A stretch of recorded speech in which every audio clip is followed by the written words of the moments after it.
तमिलनाडु के माताओं बहनों की कोई सुरक्षा की गारंटी नहीं है।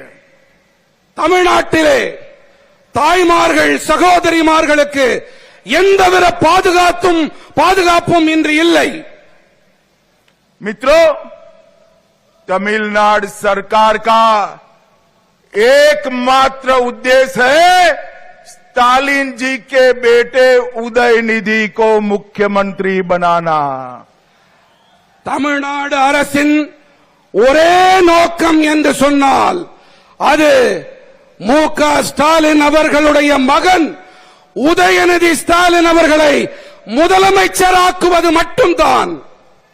मैं आज तमिलनाडु की जनता को कहने आया हूं, तमिलनाडु के अंदर अब ये परिवार की राजनीति को समाप्त करने का समय आ गया है।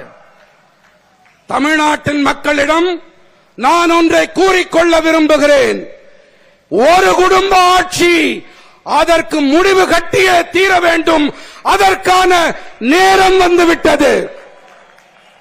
पहले करुणानिधि जी, फिर स्टालिन जी और अब उदयनिधि।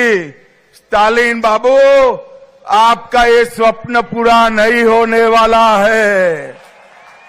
முதலிலே கருணாநிதி அவர்கள், பிறகு மு.க. ஸ்டாலின் அவர்கள், பிறகு உதயநிதி ஸ்டாலின் என்ற திட்டம் போடுகிறீர்களே, ஸ்டாலின் அவர்களே, உங்களுடைய கனவு மெய்யாகாது। मित्रों, इस बार दीवार पर लिखा हुआ मैं पढ़ पाता हूं कि अप्रैल 2026 में तमिलनाडु में एनडीए सरकार बनने जा रही है। மக்களே,